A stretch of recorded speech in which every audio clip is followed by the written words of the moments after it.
నమస్తే city Ongole news కి స్వాగతం. ముందుగా బులెటిన్ల హెడ్లైన్స్.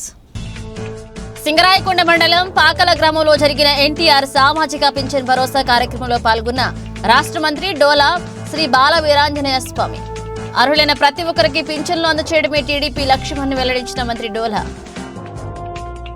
సింగరాయకొండ మండలం పాకల గ్రామంలో పర్యటించిన రాష్ట్ర మత్స్యకార కమిషనర్ గౌరీశంకర్ మత్స్య సంపదను పెంపొందించేందుకు మత్స్యకారులకు అవగాహన కార్యక్రమాలు నిర్వహించాలని అధికారులకు ఆదేశించిన కమిషనర్.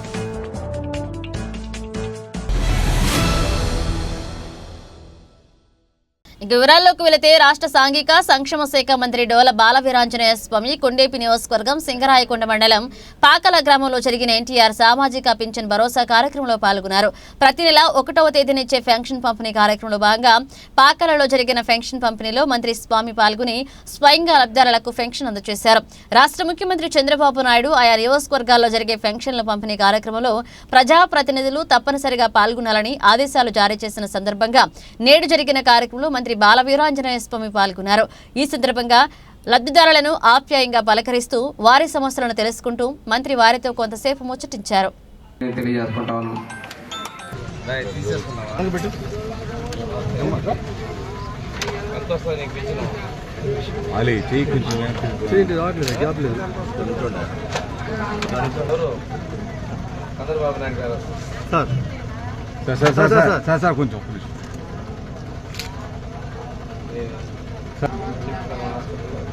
గారు పిన్ని వెంకటేశ్వర్లు గారు పిన్ని వెంకటేశ్వర్లు గారు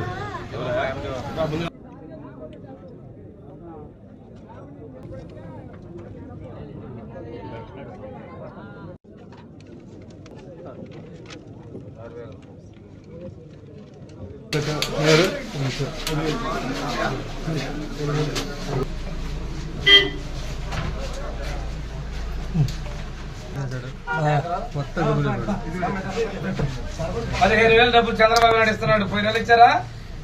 అంతకుముందు ఎంత ఇచ్చారు? 15,000 ఇస్తున్నాడు. ఎప్పుడు జాగ్రత్త చూడకుండా చంద్రబాబు నాయుడు బాగుండాలని కోరుకో. చంద్రబాబు నాయుడు గారు, పవన్ కళ్యాణ్ గారు, మోడీ గారు అందరూ కలిపారు. సామాజిక భద్రత లక్ష్యంగా తెలుగుదేశం ప్రభుత్వం ఎప్పుడు ముందుంటుంది. ఆ రోజు మొట్టమొదటిసారిగా 30 రూపాయల పెన్షన్ అన్న ఎన్టీ రామారావు గారు ఇస్తే తర్వాత చంద్రబాబు నాయుడు గారు ఆ పెన్షన్ 70 రూపాయలు తీసుకోవడం జరిగింది. తదనంతర కాంగ్రెస్ గవర్నమెంట్లో 70 200 చేశారు తప్పితే ఆ 200 2000 చేసింది మన ప్రీతం నాయకులు చంద్రబాబు నాయుడు గారే. ఆ తర్వాత వచ్చిన ప్రభుత్వం జగన్మోహన్ రెడ్డి ఎన్నికల సమయంలో 3000 పెంచుతారని చెప్పి మాట చెప్పి విడతల వారీగా చేసుకుంటూ 3 నెలలు మాత్రమే 3000 ఇచ్చారు. మేము చెప్పాం మాట ప్రకారం 4000 ఇస్తాము. ఏదైతే ప్రకటించామో మేము ఏప్రిల్ నెలలో అప్పటి నుంచి నెలకు 1000 లెక్కన 3000 రూపాయలు బకాయిలతో కలిపి 7000 రూపాయలు ఇస్తామని చెప్పాం. పోయిన నెల జూలై 1వ తారీఖు 7000 రూపాయలు వృద్ధులు, వితంతువులు, ఒంటరి మహిళలకు ఇవ్వడం జరిగింది. వికలాంగులకు 6000 రూపాయలు, దీర్ఘకాలిక వ్యాధులు ఉన్న వాళ్ళకి 10,000 రూపాయలు, అదేవిధంగా మనకి పూర్తిగా బెడ్ రిడన్గా ఉన్నటువంటి వాళ్ళకి 15,000 రూపాయలు కూడా మా ప్రభుత్వం చెల్లించింది. ఇది 2వ నెలలోకి వచ్చాం. ఈ 2వ నెలలో మళ్ళీ పెంపడంలో ఎన్టీఆర్ భరోసా పెన్షన్ పంపిణీ కార్యక్రమాన్ని మేము చేపట్టడం జరిగింది. ఈరోజు సింగరాయకొండ మండలం పాక గ్రామంలో ఇస్తున్నాం. రసీదులు ఎందుకు ఇచ్చాం?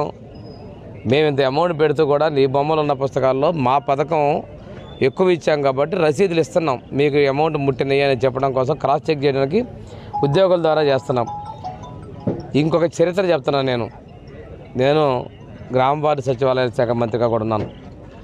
గత 6 నెలల నుంచి తీసుకుంటే ఎప్పుడూ కూడా మొదటి రోజున 95% పెన్షన్లు పంపినటువంటి చరిత్ర లేదు. పోయిన నెలలో మేము పంపిణీ చేశాం. 2వ రోజుకి 99% మంది పెన్షన్ పంపిణీ చేశాం. తప్పనిసరిగా మెరుగైన విధంగా అందించామని తెలియజేసుకుంటూ ఈరోజు నిన్న ఇక్కడ ఓడిపోయిన ఒక మాట మాట్లాడుతున్నాడు. 15,000 ఇస్తారు తల్లి వందనం చెప్పి ఎందుకు ఇలేదు అంటున్నాడు. సిగ్గనేది ఉండాలిగా మాట్లాడే ముందు. 15,000 అమ్మ ఒడి ఇస్తామని చెప్పేసి 13,000 దించినటువంటి మీరు మా గురించి మాట్లాడేదా జనం చీకొట్టారు మిమ్మల్ని వచ్చి మళ్ళీ ఏదో ఉండాలనే ప్రయత్నాలు చేయబాకండి. పని చేసే ప్రభుత్వానికి మీరు విమర్శలు చేయొద్దని చెప్పేసి, చౌకబారు విమర్శలు చేయొద్దని చెప్పేసి చెప్తా ఉన్నాను. సింగరాయకొండ మండలం పాకల గ్రామంలో రాష్ట్ర మత్స్యకార కమిషనర్ గౌరీశంకర్ పర్యటించారు. రాష్ట్ర సాంఘిక సంక్షేమ సచివాలయాలు వాలంటీర్ల శాఖ మంత్రులు డోల బాలవీరాంజనేయ స్వామితో కలిసి పాకల మత్స్యకార గ్రామంలో పర్యటించిన ఆయన మత్స్యకార సమస్యలను వారితో అడిగి తెలుసుకున్నారు. మత్స్య సంపదను పెంపొందించేలాగా అవగాహన కార్యక్రమాలు నిర్వహించాలని సూచించారు. మత్స్యకారుల సంక్షేమం కోసం రాష్ట్ర ప్రభుత్వం కట్టుబడి ఉందన్నారు.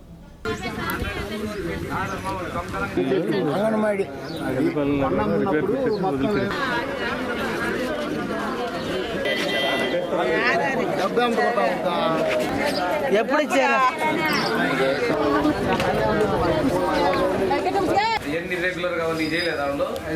పెట్టలేదు. అందులో ఈ ర్యాంప్ ఇవన్నీ కూడా రిపేర్లో పెట్టలేదా? అన్నం ఉందా? ఏం కూర కూడా ఇవాళ మంగళవారం కదా. అయితే ఎందుకు ఆపారు? ఇదేనా స్కూల్ కమిటీ చైర్మన్? ఎందుకైతే మిగతా ఎందుకు ఆపేశారు? ఉన్నారా 24 డేస్ 1 అవర్స్లో?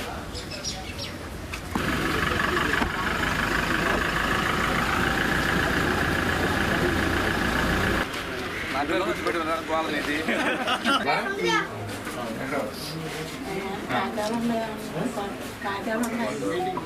దానికి చూద్దామమ్మా, దానికి టైం తీసుకోవాలా. సేవరీ ఫండ్ అడుగుతుంది, మనకు డేట్ రాలేదు. మోకాళ్ళు ఎవరంటే బార్డ్స్ హాస్పిటల్ పంపిస్తాను, లేట్ అయినా చేసి పెడతారు. 1 లక్షలు ఖర్చు పెట్టుకున్నాను వాళ్ళన్నా. 8 కాగితాలు లెక్కేసుకుని 4,000 చంద్రబాబు నాయుడు గారు పంపించాడు. చెప్పిన మాట ప్రకారం పల్లిపాలెం దగ్గర ఉన్నట్టుగా మీ దగ్గర కూడా బీచ్ కట్టిస్తున్నా. 5-6 నెలల్లో నాకు బీచ్ కూడా కట్టి పెడతా. సరే, ఇంకా మన బోట్లు ఆ రోజు 35 కేజీలు బియ్యం వచ్చేటప్పుడు 4,000 రూపాయలు డబ్బులు ఇచ్చాడు చంద్రబాబు నాయుడు. 5 కేజీలు బియ్యం ఇస్తున్నప్పుడు 4,000 రూపాయలు డబ్బులు ఇచ్చాడు చంద్రన్న. తర్వాత 50 ఏళ్ళకే సముద్రంలో పోయి వలలు లాగి సముద్రపు కలిగి ఎన్నొంగిపోయింది, పని చేసుకోవాలనేది 50 సంవత్సరాలకే పింఛన్ ఇచ్చాడు ఆ రోజున. ఇచ్చారా? ఇప్పుడు 4,000 వస్తున్న వాళ్ళకి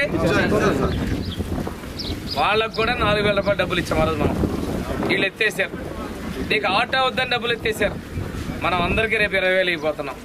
కొద్దిగా ఆలస్యమైనందుకు తప్పు రాస్తున్నప్పుడు మీకు పెట్టేదాన్ని కూడా లాగేవాళ్ళు. వాళ్ళమ్మ అమ్మ పెట్టదు అడుక్కు తినేనట్టు వాళ్ళు పెట్టలా, పెట్టే వాళ్ళని మాట్లాడతారు. అటువంటి వాళ్ళని తప్పుడు మాట్లాడే నోరు మూపించండి. మీకు చెప్పిన విధంగా అన్నీ చేస్తాను.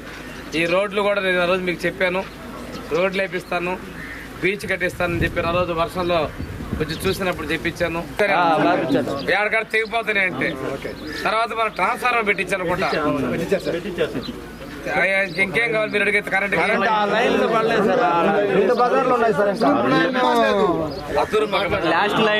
స్తంభాలు పడతాయి. పంచాయతీలో తీర్మానం చేసి మీరు ఒక అర్జీ రాసి రోళ్లపాలెం లోపల ఇప్పుడు రాసి ఆ బజారు తూర్పు పక్క చివరి బజారు ఒకసారి తిరిగినప్పుడు కూడా నాకు చెప్పారు, కూర్చొని నేను ఇంటి తిరిగినప్పుడు గుర్తు చేశారు. ఇప్పుడు అది మీరు ఒక అర్జీ రాసుకొని రోళ్లపాలెం లోపల నాకు తెచ్చేయండి.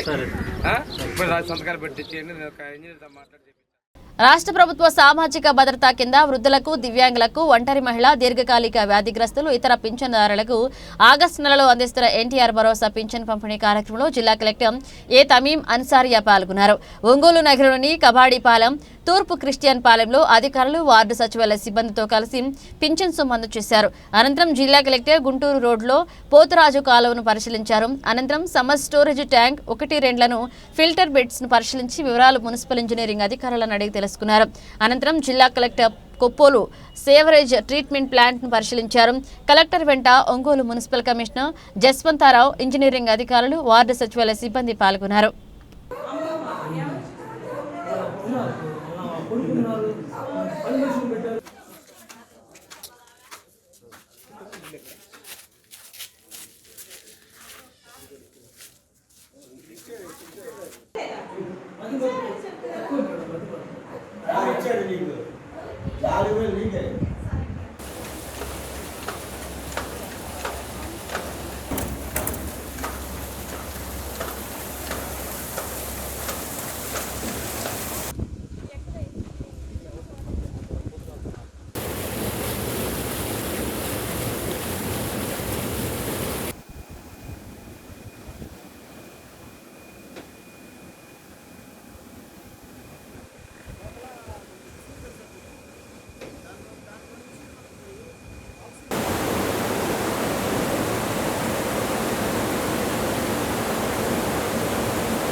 ప్రధానమంత్రి గతిశక్తి యోజన పథకం కింద ఒంగోలు పట్టణంలోని అగ్రహారం గేటు వద్ద అండర్ బ్రిడ్జ్ నిర్మాణానికి సంబంధించి రైల్వే శాఖకు చెందిన గతిశక్తి నగరపాలక సంస్థ మేయర్ ఇంజనీర్లు రైల్వే ఇంజనీర్లు పరిశీలించారు. అగ్రహారం 207 గేటు వద్ద అండర్ పాస్ నిర్మాణానికి సంబంధించి ఒంగోలు నగరపాలక సంస్థ సమర్పించిన ప్రతిపాదనలు రైల్వే గతిశక్తి విభాగ ఇంజనీర్లు పరిశీలించారు. Gatishakti project senior divisional engineer Ramanarao విలేకరులతో మాట్లాడుతూ LC 207 వద్ద ROB నిర్మాణానికి ప్రతిపాదించారని, అయితే ఇక్కడ RUB నిర్మాణానికి మాత్రమే అనుకూలంగా ఉందన్నారు. ఈ మేరకు రైల్వే బోర్డు నుంచి RUB నిర్మాణానికి సంబంధించి ప్రతిపాదనలు నగరపాలక సంస్థ అధికారులతో కలిసి పరిశీలించడం జరిగిందన్నారు. డ్రైనేజీ అప్రోచ్ రోడ్ల గురించి నగరపాలక సంస్థ ఇంజనీర్లు ఇచ్చిన ప్రతిపాదనలు పరిశీలించి రైల్వే బోర్డుకు పంపడం జరుగుతుందన్నారు. త్వరలోనే అండర్ పాస్ నిర్మాణ పనులు ప్రారంభిస్తామన్నారు. నగరపాలక సంస్థ DE రఘురాం మాట్లాడుతూ రైల్వే అధికారులకు ఇప్పటికే అండర్ పాస్ నిర్మాణానికి సంబంధించి ప్రతిపాదనలు ఇవ్వడం జరిగిందన్నారు. డ్రైనేజీ నిర్వహణ, అప్రోచ్ రోడ్ల గురించి రైల్వే వారి సూచనల మేరకు పనులు చేపట్టడానికి చర్యలు తీసుకుంటామన్నారు. ఈ కార్యక్రమంలో సీనియర్ డివిజనల్ ఇంజనీర్లు Krishna, Gatishakti ADN Srinivasarao, ADN Ongole Venkateswararao, senior section engineer Mani, ME Johnny, DE రోడ్లు భవనాల శాఖ అధికారులు పాల్గొన్నారు.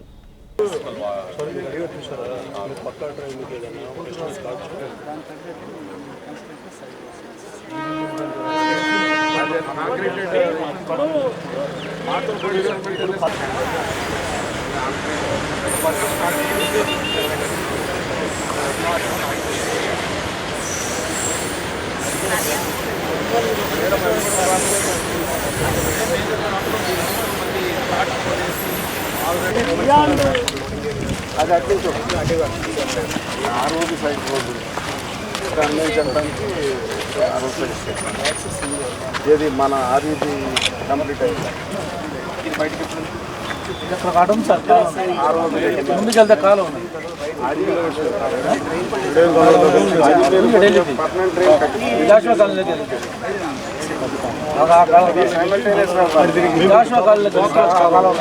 ఆ కాలంలో కలిసి సైమల్టేనియస్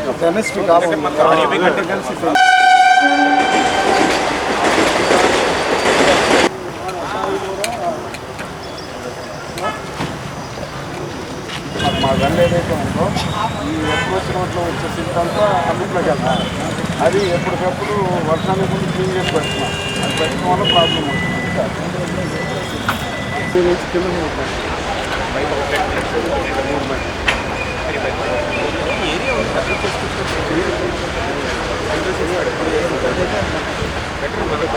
జాబింగ్ కెపాసిటీ ఉంటుంది. ఇక్కడ ఒరిజినల్గా ROB ప్రపోజల్ శాంక్షన్ అయ్యి ఉంది. మరి ఇక్కడ ఈ LC గేట్లో 207 LC గేట్ ఆ ROB వద్దని ఇక్కడ RUBనే ఫీజిబుల్ అని చెప్పేసి చాలా ఇంతకుముందు 5 సంవత్సరాలుగా రకరకాల స్థాయిల్లో మనకు జాయింట్ ఇన్స్పెక్షన్లు జరిగినాయి. అవన్నీ చెప్పాము. ఒకసారి ఆ ROB ఎస్టిమేట్కి RUB ఎస్టిమేట్గా కన్వర్ట్ చేయడానికి రైల్వే బోర్డు పరిధిలో ఉంది. అది శాంక్షన్ కావడానికి జాయింట్ ఇన్స్పెక్షన్ గురించి మమ్మల్ని పంపించారు. మా స్థాయిలో జాయింట్ ఇన్స్పెక్షన్ చేసి వాళ్ళకి నివేదిక ఇస్తే RUB ఎస్టిమేట్ శాంక్షన్ అయింది. శాంక్షన్ కాగానే ఇమీడియట్గా పనులు ప్రారంభం. ఫీజిబిలిటీ అంటే ఇక్కడ మనకు ప్రతి ఒక్క RUBలకి న్యాచురల్ డ్రైనేజ్ లేదు కాబట్టి పంపింగ్ అరేంజ్మెంట్స్ పెట్టుకోవాలి. ఆ పంపింగ్ అరేంజ్మెంట్స్ దానికి మెయింటెనెన్స్ అంతా కూడా మున్సిపాలిటీ వాళ్ళు ఇంతకుముందు ఆల్రెడీ అంగీకరించినారు. వాళ్ళు మేమే చూసుకుంటాము అట్లా అని చెప్పేసి అంగీకరించినారు. దాన్ని వాళ్ళు మళ్ళీ దే హ్యావ్ రీఇటరేటెడ్ మేము చూసుకుంటాము అని చెప్పేసి. అది మేము మా పై స్థాయి అధికారులు రైల్వే బోర్డుకి నివేదిక ఇవ్వగానే ఈ వర్క్ శాంక్షన్ అవుతుంది, పనులు ప్రారంభం. రైల్వే డిపార్ట్మెంట్స్తో కలిసి మున్సిపల్ కార్పొరేషన్ కూడా వీటికి సంబంధించి RUBకి సంబంధించి జాయింట్ ఇన్స్పెక్షన్ చేయడం జరిగింది. ఈ జాయింట్ ఇన్స్పెక్షన్లో భాగంగా మనకు ఆల్రెడీ ఇంతకుముందే కన్సల్టెంట్ ద్వారా మొత్తం ప్లాన్ కూడా అన్నీ కూడా మేము రెడీ చేసి సిద్ధం చేసాము. దానికి రైల్వే డిపార్ట్మెంట్ వాళ్ళు కూడా ఆమోదం తెలుపుతున్నారు. కాకుంటే ఈ అప్రోచెస్ విషయంలో కూడా ఎటువంటి అర్థం లేకుండా చేయమని, అదేవిధంగా బ్రిడ్జ్ కన్స్ట్రక్షన్ అయిన తర్వాత మెయింటెనెన్స్ కూడా కార్పొరేషన్ చేయాలని అవన్నీ కూడా రైల్వే వాళ్ళు క్లారిటీ ఇన్స్పెక్షన్ ఇచ్చారు. వాళ్ళ ఆదేశాల ప్రకారం అవన్నీ చేయడానికి కూడా మేము మున్సిపల్ కార్పొరేషన్ నుంచి రిటర్న్గా కూడా వాళ్ళకి ఇవ్వడం జరిగింది. త్వరలో ఈ వర్క్ను కూడా మేము ప్రారంభించుకుంటాము. రాజకీయ నాయకుల సహకారంతో ఈ వర్క్ని కంప్లీట్ చేస్తాం. కార్పొరేషన్ తరఫున అయితే మేము 100% రైల్వే డిపార్ట్మెంట్ కూడా కోఆపరేట్ చేస్తాం. నేను మున్సిపాలిటీ డ్రైనేజ్ ఇదే ఎక్కువ సమస్య సార్. ఇక్కడ వాళ్ళు చెప్పే దాని ప్రకారం ఏంటంటే బ్రిడ్జ్ కన్స్ట్రక్షన్ అయిన తర్వాత బ్రిడ్జిలోకి వచ్చే రెయిన్ వాటర్ కూడా డైవర్ట్ చేయడానికి ప్రాపర్ సిస్టమ్ కావాలి అంటున్నారు. అది యాక్చువల్గా మనకి ఎగ్జిస్టింగ్ డ్రైన్ ఉంది, కాకుంటే వాళ్ళ రైల్వే వాళ్ళ రిక్వెస్ట్ ఏంటంటే పర్మనెంట్ డ్రైన్గా చేయమని చెప్పి ఇది అంటున్నారు. అది కూడా ఒకసారి కమిషనర్ గారితో మాట్లాడి దానికి ఫండింగ్ కూడా ఏర్పాటు చేస్తారు. చదువుకుంటున్న బాలిక గర్భం దాల్చి పాఠశాలలోనే ప్రసవించిన ఘటన కొత్తపట్నం మండలం పాదర్తి కేజీబీవీ పాఠశాలలో చోటు చేసుకుంది. ఈ వ్యవహారంపై అధికారులు సీరియస్ గా స్పందించారు. వెంటనే బాలికను ఒంగోలు రిమ్స్ కు తరలించారు. కస్తూర్బా గాంధీ బాలికల విద్యాలయంలో ఇంటర్ మొదటి సంవత్సరం చదువుతున్న 16 ఏళ్ల బాలిక క్యాంపస్ లోని బాత్రూమ్ నందు ప్రసవించింది. ఆ తర్వాత దాదాపు 2-3 గంటల పాటు అందులోనే ఉండిపోయింది. దీంతో ఉపాధ్యాయులు తోటి విద్యార్థులు బాత్రూంలోకి తొంగి చూడడంతో ప్రసవించిన విషయం బయటికి తెలిసింది. బాలికను బయటికి రప్పించి విచారించారు. చీమకుర్తి మండలంలోని ఓ గ్రామానికి చెందిన బాలిక జూన్ 19వ తేదీన ప్రాదర్తి వద్ద ఉన్న కేజీబీవీలో ఇంటర్ మొదటి సంవత్సరంలో చేరింది. చేరిన తర్వాత వారం రోజుల పాటు హోమ్ సిక్ పేరుతో ఇంటికి పోయి తిరిగి పాఠశాలకు వచ్చింది. రోజు తరగతులకు హాజరవుతూనే ఉంది. బుధవారం ఉదయం 11 గంటల సమయంలో బాత్రూంలోకి పోయి ప్రసవించిన కళాశాల ప్రిన్సిపల్, ఇతర ఉపాధ్యాయులు చెబుతున్నారు. ఇక స్థానిక మహిళా పోలీసుల ద్వారా విషయం తెలుసుకున్న కొత్తపట్నం ఎస్ఐ సాంబశివరావు కేజీబీవీకి వెళ్లి విచారణ చేపట్టారు. కొత్తపట్నం పీహెచ్సీ వైద్యాధికారి డాక్టర్ వైష్ణవి పాఠశాలకు వెళ్లి బాలికకు ఆరోగ్య పరీక్షలు నిర్వహించారు. జిల్లా విద్యాశాఖ అధికారి సుభద్ర, రిమ్స్ వైద్యశాల సిబ్బంది అక్కడకు చేరుకుని వివరాలు సేకరించారు. కాగా బాలిక 9 నెలల గర్భవతిగా కళాశాలలోనే 2 నెలల పాటు చదువు కొనసాగిస్తుండగా ఆ విషయాన్ని పాఠశాల సిబ్బంది ఎందుకు గుర్తించలేకపోయారనే ప్రశ్న తలెత్తుతుంది. ప్రసవానికి ముందు పడే వేదన అంతా ఇంత కాదు. ఆ సమయంలో కూడా బాలిక నొప్పులు పడుతున్న విషయం కూడా తమకు తెలియదని పాఠశాల సిబ్బంది చెప్తున్నారు. బాలిక బాత్రూంకు పోయి గంట తరబడి రాబోయేసరికి వెళ్లి చూడగా అసలు విషయం తెలిసిందని కళాశాల ప్రిన్సిపల్ అంటున్నారు. అప్పటి వరకు తమకు ఆ బాలిక గర్భవతి అని తెలియదని అంటున్నారు. కాగా బాలికకు జన్మించిన శిశువు మృతి చెందింది. బాధితురాలని వైద్యం కోసం రిమ్స్ కు తరలించిన అధికారులు పూర్తి వివరాలు తెలుసుకుంటున్నారు. కాగా బాలిక చేమకుర్తి మండలానికి చెందిన కారణంగా చేమకుర్తి పోలీస్ స్టేషన్లో కేసు నమోదు చేశారు. ఆకలితో ఉన్న పేదల అనార్తిని తీర్చడం కోసం డొక్కా సీతమ్మ పేరుతో ఒంగోలులో నిర్వహిస్తున్న ఉచిత అన్నదాన కేంద్రం 15 రోజులకు చేరుకుంది. నిర్వాహకులు జనసేన పార్టీ ప్రచార కమిటీ జిల్లా కోఆర్డినేటర్ జడా బాలనాగేంద్ర యాదవ్ ఆధ్వర్యంలో ఒంగోలు నగరంలో లాయర్పేటలో గల కొండయ్య బంక్ వద్ద డొక్కా సీతమ్మ ఉచిత అన్నదాన కేంద్రాన్నందు ఈ కార్యక్రమాన్ని నిర్విరామంగా కొనసాగిస్తున్నారు. ఈ సందర్భంగా పేదలకు స్వయంగా అన్నదాన కార్యక్రమాన్ని నిర్వహించారు. ఈ కార్యక్రమంలో చిరంజీవి యువత రాష్ట్ర సంయుక్త కార్యదర్శి కరీముల్లా పాల్గొన్నారు. జనసేన అధినేత ఆంధ్రప్రదేశ్ రాష్ట్ర ఉప ముఖ్యమంత్రి పవన్ కళ్యాణ్ ప్రోత్సాహంతో మెగా బ్రదర్స్ సూచనలతో ఈ కార్యక్రమాన్ని నిర్విరామంగా కొనసాగిస్తున్నామని జడా బాలనాగేంద్ర యాదవ్ తెలియజేశారు.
ఒంగోలులో డొక్కా సీతమ్మ గారి ఉచిత అన్నదాన కేంద్రం 15వ రోజు చేరుకుంది. ఈరోజు ముఖ్య అతిథులుగా నా మిత్రులు కరీముల్లా గారు, మెగా ఫ్యామిలీ అభిమాని. వారి ఒంగోలులో మెగా ఫ్యామిలీ అభిమాని ఎవరంటే కరీముల్లా పేరు ఉంటుంది మొదటగా. ఈరోజు కూడా చిరంజీవి కానీ, నాగబాబు కానీ, పవన్ కళ్యాణ్ కానీ మా కరీముల్లాని పేరు అవుపడిన పలకరించే పరిస్థితి. ఈ రోజున అతను వచ్చి ఈ అన్నదాన కేంద్రాన్ని నిర్వహణ చూసి చాలా సంతోషపడి ఈ కార్యక్రమంలో పాల్గొని 10 మందికి భోజనాలు వడ్డించడం జరిగింది. ఈ చూసి కూడా చాలా సంతోషంగా ఉంది. ఈరోజు అతను వచ్చిన దానికి నేను కృతజ్ఞతలు తెలియజేస్తాను. ఆంధ్రప్రదేశ్ అన్నపూర్ణమ్మ గారి పేరుతో పవన్ కళ్యాణ్ ఏ రోజైతే స్థాపించబడతో రాష్ట్రంలో మొట్టమొదటిసారిగా ప్రకాశం జిల్లాలో ఒంగోలులో జడా బాలనాగేంద్రం గారి ప్రచార కార్యదర్శి జనసేన ప్రచార కార్యదర్శి ఆధ్వర్యంలో నేటికి 15వ రోజు నిర్విఘ్నంగా అన్నదాన కార్యక్రమం జరుగుతుంది. ఈ కార్యక్రమం రాష్ట్ర ముఖ్యమంత్రి చంద్రబాబు నాయుడు అన్నా క్యాంటీన్కి ధీటుగా డొక్కా సీతమ్మ అన్న క్యాంటీన్. ఇవి బులెటిన్లోని విశేషాలు. తిరిగి మరో బులెటిన్లో కలుసుకుందాం. అప్పటి వరకు keep watching city news Ongole.